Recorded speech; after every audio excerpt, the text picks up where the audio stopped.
और जितने भी उसमें, चूँकि पहले हम लोग इंडेंट भेजे रहते हैं और उसी इंडेंट के अनुसार क्वेश्चन छपता है और पैकेटिंग होती है उसकी। तो जो भी सील्ड पैकेट आते हैं हमारे यहाँ, उसको प्रॉपरली जांच करके, उसकी सील की जांच करके, उसकी वीडियोग्राफी करा करके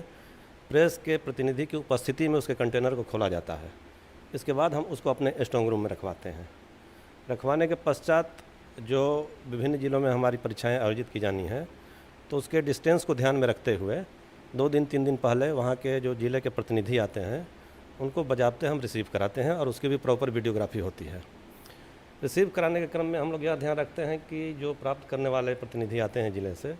उनसे रिक्वेस्ट किया जाता है कि आप रिसीव करने के पहले ये इंश्योर हो लीजिए कि जो हम पैकेट आपको रिसीव करा रहे हैं वह प्रॉपरली सील्ड है कि नहीं है। इस चीज़ पर हम लोग का सबसे पहले फोकस रहता है और वे संतुष्ट होने के बाद ही उसको रिसीव करते हैं।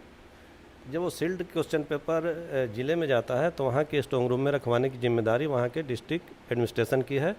और इसके लिए सभी डीएम्स को डिस्ट्रिक्ट कोऑर्डिनेटर एग्जामिनेशन का बनाया गया है। तो वहाँ के डीएम के देख रेख में उस सील्ड पैकेट को वहाँ के स्ट्रॉन्ग रूम में रखा जाता है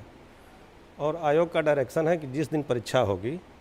अब उसका असेसमेंट डीएम करेंगे कि कितना दिन पहले जोनल मजिस्ट्रेट को उपलब्ध कराना है। उसका आकलन करते हुए कि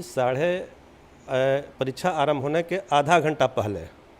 वह सेंटर पर पहुंच जाए, तो वहाँ के लोकल एडमिनिस्ट्रेशन है उसको अपना असेस कर लेंगे सेंटर के हिसाब से और उसके हिसाब से जोनल मजिस्ट्रेट को अपने स्ट्रॉन्ग रूम से निकाल करके रिसीव कराएंगे। स्ट्रॉन्ग रूम से निकलते वक्त, रखते वक्त भी और सील्ड पैकेट को निकालते वक्त, दोनों ही केस में उसकी प्रॉपर वीडियोग्राफी किया जाना आवश्यक है। हम लोग के एसओपी में भी है और इसके लिए स्पेसिफिक डायरेक्शन हम लोग ने डीएम को भेजा हुआ है। जब वो आधा घंटा पहले सेंटर पर जाता है तो सेंटर सुपरिटेंडेंट को स्पष्ट डायरेक्शन है कि जो वहाँ स्टैटिक मजिस्ट्रेट डिप्यूटेड हैं उनकी उपस्थिति में वीडियोग्राफी कराते हुए उस सील्ड पैकेट को खोलना है और रूम वाइज उसका सेग्रीगेशन करके 11:55 तक संबंधित रूम में उसको भिजवाना है। जैसे ही 12 बजेगा, जो वहाँ इन्विजिलेटर हैं बच्चों को, अपना जो कैंडिडेट्स वहाँ पर बैठे हुए हैं उनको इंडिविजुअल क्वेश्चन पेपर देंगे और उसमें एक फ्लैप से उसको सील किया रहता है और जब घंटी बजेगी तब उस सील को खोलना है। यही प्रोसेस है। जो मैं आपसे बातचीत करके समझ पाया हूँ, यहाँ बीपीएससी कमीशन से पेपर निकलने से लेकर